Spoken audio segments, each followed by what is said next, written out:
तो आपने देख लिया कि तबाही कैसे आएगी, लेकिन आखिर बर्बादी के ग्लेशियर बनते कैसे हैं और ये ग्लेशियर जानलेवा कैसे होते हैं, जानलेवा कैसे साबित हो सकते हैं, ये जानने की कोशिश करते हैं इस रिपोर्ट के जरिए।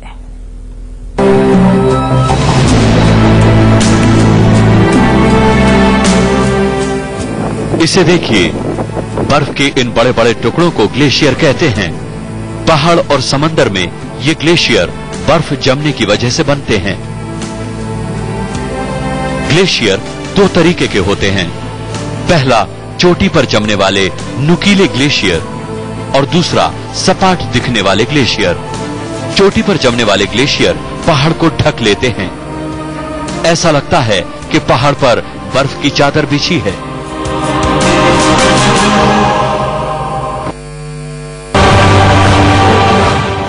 ठंडी जगह पर जहां तापमान 0 से नीचे चला जाता है या फिर पारा -20 से 30 डिग्री तक होता है, वहां पर बर्फ खिसकती जाती है और एक ही जगह पर जमा हो जाती है। यह बर्फ धीरे धीरे अपना दायरा बढ़ा लेती है और ठोस पत्थर की शक्ल ले लेती है। इस तरह ग्लेशियर बन जाता है। यह ग्लेशियर कुछ मीटर से लेकर कई किलोमीटर तक लंबा हो सकता है। बर्फ को ग्लेशियर बनने में काफी लंबा अरसा लगता है। कुछ दिनों से लेकर 100 साल तक बर्फ जमकर ग्लेशियर बनती है।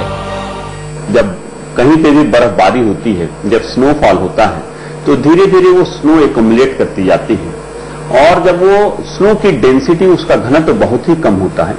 जब स्नो का घनत्व बढ़ता है तो धीरे धीरे जब बहुत ही ज्यादा हो जाता है तब वो ग्लेशियर्स में कन्वर्ट होती है। और करीब करीब ये माना जाता है कि आप समझ लीजिए कि जब 150 फीट की बर्फ पड़ जाती है तो उसका दबाव इतना ज्यादा होता है कि उस दबाव के कारण उस बर्फ का घनत्व इतना बढ़ जाता है कि वो फिर ग्लेशियर्स में कन्वर्ट हो जाती है।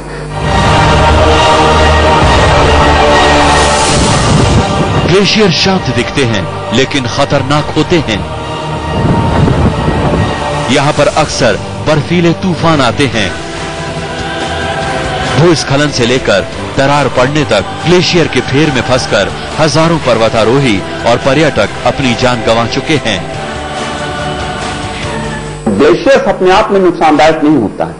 हो यूं गया कि जब हमने इन प्राकृतिक नियमों की अवहेलना की, जब हमने वैज्ञानिक तौर तरीकों की अनदेखी की, जब हमने नदी की जो धारा बह रही है उस धारा को बाधित करके उस नदी के घर में अपने मकान बना दिए, जब हमको पता है कि इस जगह पर लैंडस्लाइड होनी है, उस लैंडस्लाइड वाले जोन में अपने मकान बना दिए, जब हमको पता है कि इस जगह पर सिर्फ 10 ही आदमी रह सकता है, उसके बावजूद भी उस जगह पर जब हम लोगों ने 25 लोगों के रहने की व्यवस्था कर दी, तब जाके इस तरीके की त्रासदी हमें देखने को मिली।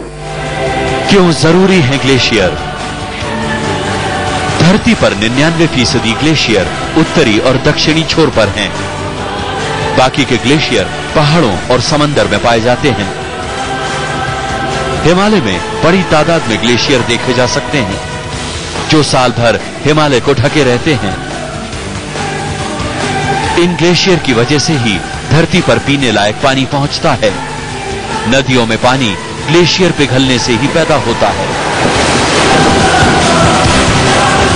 संदीप कुमार के साथ सुधीर पांडे, इंडिया न्यूज।